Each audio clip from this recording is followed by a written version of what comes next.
हम ऐसी कोई स्किल ही नहीं प्रोवाइड कराते उनको एजुकेशन लेवल पे, बस अच्छे मार्क्स पे हम फोकस करते हैं। कितने ही बच्चे स्पोर्ट्स में बहुत अच्छे होते हैं और मैंने उनका करियर डिस्ट्रॉय होते हुए देखा है। स्टूडेंट्स को जॉब या बिजनेस स्किल्स क्यों नहीं सिखा देते?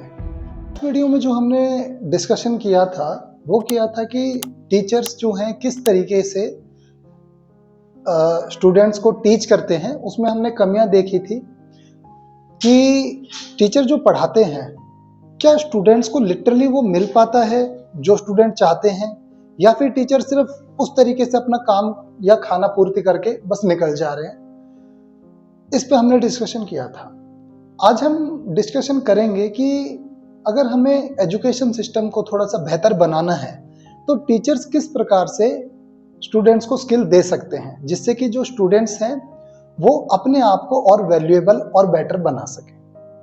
ठीक है, आपने देखा होगा ऐसे बहुत से टीचर्स होते हैं जो एक जगह स्टक रहते हैं, उनके अंदर कभी भी सेल्फ डेवलपमेंट आता ही नहीं है ना। देखो, अगर किसी स्टूडेंट को अगर हमें डेवलप करना है, अगर हमें उसको बेटर चीज देनी है तो हमें सबसे पहले खुद को सेल्फ डेवलप करना पड़ेगा, अपनी प्रोडक्टिविटी को हमें इंक्रीज करना पड़ेगा, है ना। एज अ टीचर, जब तक टीचर अगर अपनी प्रोडक्टिविटी को अगर इंक्रीज नहीं करता तो हम ये कैसे एक्सपेक्ट कर सकते हैं कि स्टूडेंट अपनी प्रोडक्टिविटी को इंक्रीज करेगा। मेरे आज तक का जो टीचिंग करियर रहा है उसमें मैंने एक बात नोटिस की है, जैसा टीचर वैसा स्टूडेंट। हमारे इंडिया में क्या है कि टीचर को बहुत ज्यादा एक रिस्पेक्टफुल वे से देखा जाता है, रिस्पेक्टफुल नजर से देखा जाता है। अच्छी बात भी है, देखा जाना भी चाहिए, लेकिन क्या ये टीचर जो होते हैं क्या खुद को इस तरीके से डेवलप करते हैं कि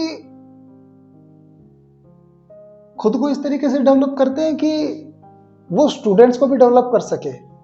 कई बार ऐसा देखा गया है या कई टीचरों में मैंने देखा है 10 साल पहले भी वो ऐसे ही थे, 10 साल बाद भी वो ऐसे ही रहे, कोई डेवलपमेंट नहीं है उनके अंदर।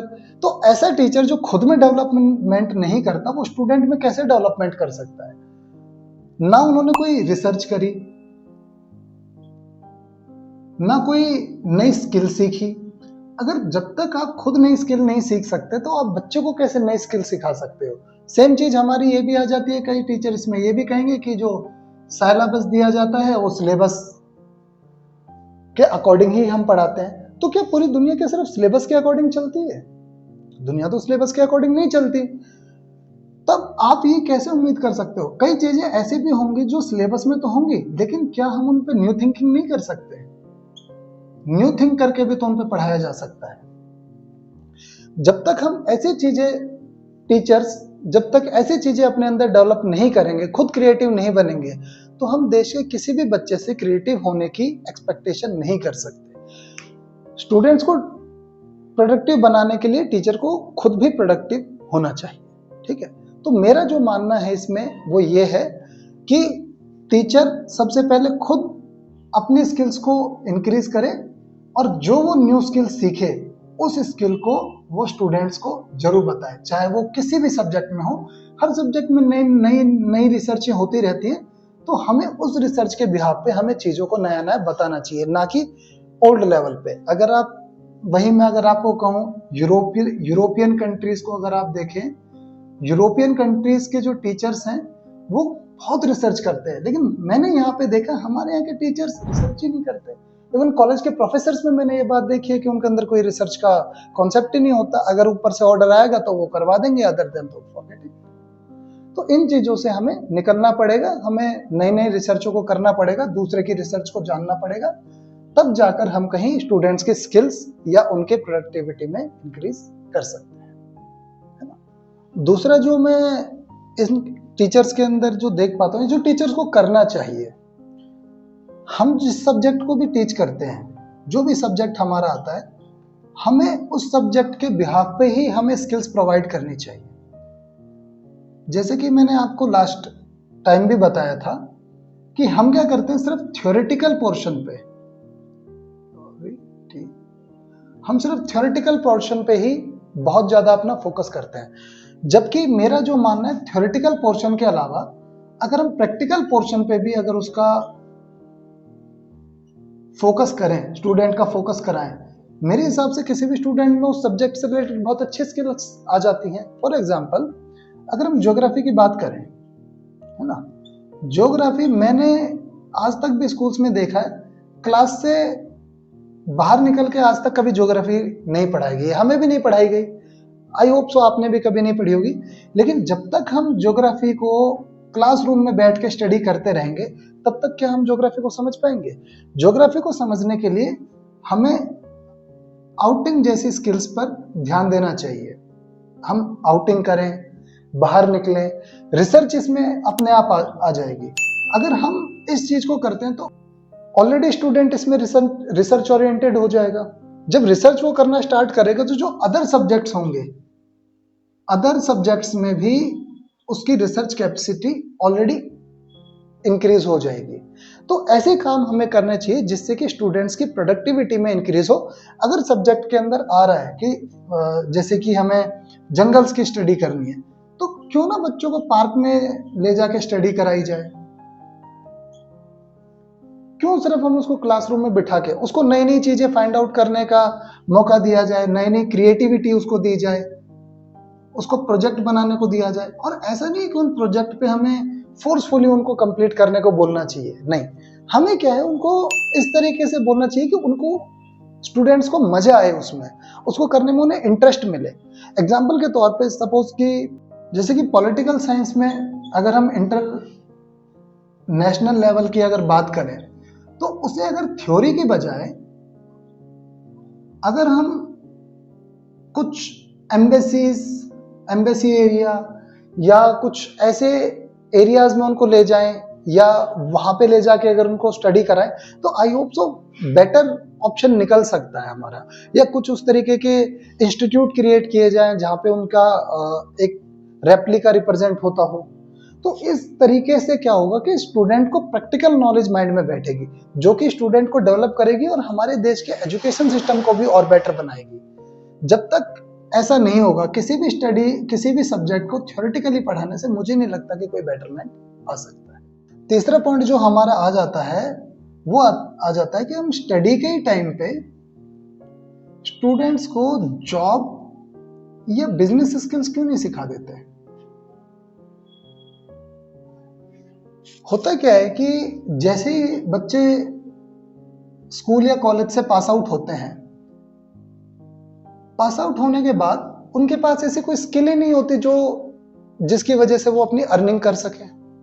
उनको सिर्फ आप जब थ्योरेटिकल नॉलेज दोगे, ना जॉब के बारे में बताओगे, ना फील्ड के बारे में बताओगे, ना किसी बिजनेस के बारे में बताओगे, तो बच्चा कहाँ से डेवलप करेगा? बच्चा तो हमें ही देख के सीखता है ना। अगर हम ही बच्चे को उस तरीके की चीजें दें जिससे कि उसको आगे कोई बेनिफिट ही ना मिले कि आप एग्जाम में पास हो जाओ, तो वो एग्जाम के लिए स्टडी करेगा। हम ऐसा क्यों काम नहीं करते कि सिर्फ एग्जाम के पढ़ाने के बजाय हम जॉब और बिजनेस के बारे में भी स्टडी दें? जब उसके बारे में हम स्टडी देंगे जो आगे इंडस्ट्रीज है उनके लिए इजी हो जाएगा जॉब फाइंड आउट करना, मतलब एम्प्लॉयज फाइंड आउट करना, और जो स्टूडेंट्स हैं उनको भी इजीली जॉब मिल जाएगी। तो हम क्यों नहीं इंडस्ट्री या बिजनेस बेस पे कुछ रिसर्च करवाते हैं या उनसे कुछ रिसर्च करते हैं? क्यों हमारे पे इतनी रिस्ट्रिक्शंस लगाई जाती है कि हमें सिर्फ एजुकेशन पे ही फोकस करना है? क्या एजुकेशन ही सिर्फ हमें पूरा लाइफस्टाइल बता देती है? क्या कमाने का तरीका सिर्फ एजुकेशन ही देती है? उसके लिए तो बहुत सारे और वर्क्स भी हमें करने पड़ते हैं ना, बहुत सारी चीजें सीखनी पड़ती है, बहुत सारे काम होते हैं। तो बेटर हम ऐसा क्यों नहीं करते कि एजुकेशन के साथ ही हम उन्हें जॉब या बिजनेस की स्किल्स भी देते रहे? एग्जाम्पल के तौर पे सॉफ्ट स्किल्स दे देना, जिससे कि जो कि आपको इंडस्ट्री में स्किल्स मैच कराने के काम आती है। अगर स्कूल लेवल से इंडस्ट्रियल स्किल्स मैच होंगी तो स्टूडेंट्स को बहुत ज़्यादा स्ट्रगल्स नहीं करने पड़ेंगे, स्टूडेंट्स को बहुत ज़्यादा आगे नहीं जाना पड़ेगा, उनको और ज़्यादा उनका टाइम वेस्ट नहीं होगा। उनका जो एक स्टेमिना है, जो एक स्टूडेंट अराउंड 21 की एज के आसपास कॉलेज पास आउट जो कर लेते हैं, तो उनका जो अच्छा पोटेंशियल हम यूज़ कर पाएंगे। इंडिया के यूथ्स में मैंने बहुत ज़्यादा ये चीज़ देखा है कि 5-5, 6-6 साल तक लोग अनएम्प्लॉयड रह जाते हैं, उनको एम्प्लॉयमेंट नहीं मिलती, परेशान रहते हैं वो। रीजन क्या है इसका? क्योंकि हमारे पास हम ऐसी कोई स्किल ही नहीं प्रोवाइड कराते उनको एजुकेशन लेवल पे, बस अच्छे मार्क्स पे हम फोकस करते हैं। तो हमेशा मेरा ये कहना होता है कि हम सिर्फ मार्क्स पे फोकस ना करके अगर स्किल्स के ऊपर भी फोकस करें तो इंडस्ट्री को भी बेटर एम्प्लॉयज मिल सकेंगे, और कुछ स्टूडेंट ऐसे भी होंगे जो बिजनेस क्रिएट करेंगे और बिजनेस की वजह से देश के अंदर जॉब क्रिएट हो जाएगी, जिससे कि हमारा इंटरनेशनल लेवल पे और ट्रेड इंक्रीज हो सकता है। रिसर्च होगी तो वो बिजनेस में और रिसर्च करेंगे, जिससे कि और बेटर डेवलपमेंट हमारे देश में क्रिएट हो जाएगा। तो हम ऐसी चीजों को क्यों अप्लाई नहीं करते अपने एजुकेशन सिस्टम में? मेरा मानना है टीचर्स को ये काम करना चाहिए। जब तक टीचर इस चीज पे अपने आप को आगे नहीं लाएंगे तब तक हमारा देश ऐसे ही चलता रहेगा और एजुकेशन सिस्टम की कोई वैल्यू नहीं रहेगी। चौथे पॉइंट में हमारा आ जाता है कि हम कोई भी फिजिकल एक्टिविटी, हालांकि स्कूलों में या कॉलेजेस में डिपार्टमेंट इनका होता है अलग से, लेकिन क्या आपको रियल में लगता है कि उतने ही लेवल पे फिजिकल एक्टिविटी या स्पोर्ट्स बच्चों को खिलाया जाता है? भारत के अंदर मेडल्स क्यों नहीं आ पाते? क्योंकि हमें सिर्फ फोकस किस पे कराना है? स्टडी पे। मैं कहता हूँ स्टडी का या स्कूल या कॉलेज का जो या एजुकेशन सिस्टम का जो ओवरऑल पर्पस होना चाहिए वो होना चाहिए ओवरऑल डेवलपमेंट। अगर हम बच्चे का ओवरऑल डेवलपमेंट नहीं कर रहे हैं तो किस बात का एजुकेशन सिस्टम? क्या बच्चा सिर्फ एक ही चीज से पढ़ेगा? उसको ओवरऑल डेवलपमेंट चाहिए। हमें रिसर्च भी देना है, स्पोर्ट्स भी देना है, उसको स्किल्स भी देनी है। हमें बच्चा हर चीज के लिए तैयार करना पड़ता है। अगर आप बच्चे को सिर्फ एक चीज के लिए तैयार करोगे तो कोई भी एजुकेशन सिस्टम किसी भी काम का नहीं होता। जैसे कि हम कई बार चाइना से कंपेयर करते हैं अपने देश को, चाइना या अमेरिका मेडल लाता है, ओलंपिक्स में उनके बहुत अच्छे मेडल्स आते हैं, ठीक है। क्या हमारे देश के बच्चे इतने कैपेबल नहीं है कि वो मेडल ना ला पाए? हमारे देश के भी बच्चे कैपेबल हैं, लेकिन प्रॉब्लम क्या आती है कि हमारे देश में फिजिकल एक्टिविटीज और स्पोर्ट्स को उतना ज्यादा वैल्यू नहीं दिया जाता। पेरेंट्स भी उसमें इंक्लूड हो जाते हैं, क्योंकि जो हमारे पढ़ाने वाले टीचर्स होते हैं वो पेरेंट्स को इस तरीके से मैनिपुलेट कर देते हैं कि बच्चा अगर पढ़ेगा नहीं तो बच्चा कुछ कर ही नहीं पाएगा जिंदगी में। कितने ही बच्चे स्पोर्ट्स में बहुत अच्छे होते हैं और मैंने उनका करियर डिस्ट्रॉय होते हुए देखा है। तो मेरी टीचरों से रिक्वेस्ट होगी या डिपार्टमेंट से रिक्वेस्ट होगी कि आप बच्चे के ओवरऑल डेवलपमेंट पे फोकस करें, ना कि सिर्फ आप एक चीज पे फोकस करें कि बच्चा स्टडी करेगा। उसको रिसर्च भी कराओ, उसको स्पोर्ट्स में भी भेजो, उसको फिजिकल एक्टिविटी भी कराओ। आज आप इंडिया में देख लो कितने ही बच्चे आपके ओवरवेट से पीड़ित हैं, है ना।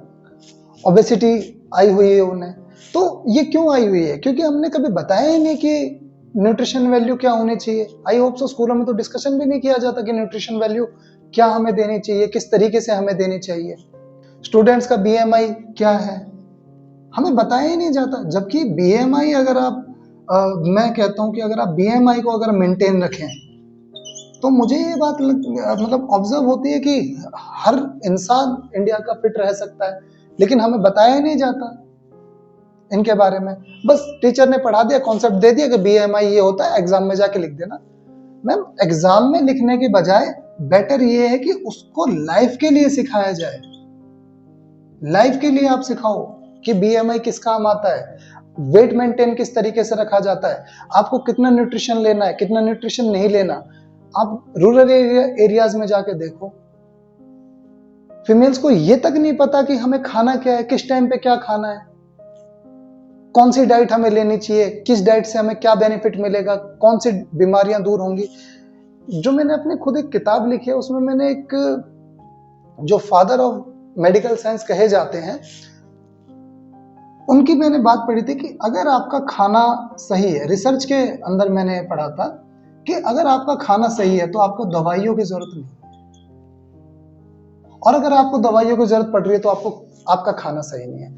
तो अगर हम खाने को सही से खाएं या खाने की चॉइस हमें पता रहे कि हमें क्या खाना है, किस बीमारी को दूर करने के लिए क्या खाया जाता है और किस न्यूट्रिशन की वजह से हमें कौन सी डेफिशिएंसी हो सकती है, अगर हम ये सब अच्छे तरीके से बताएं तो आई होप सो हम पूरा इंडिया हमारा हेल्दी रह सकता है।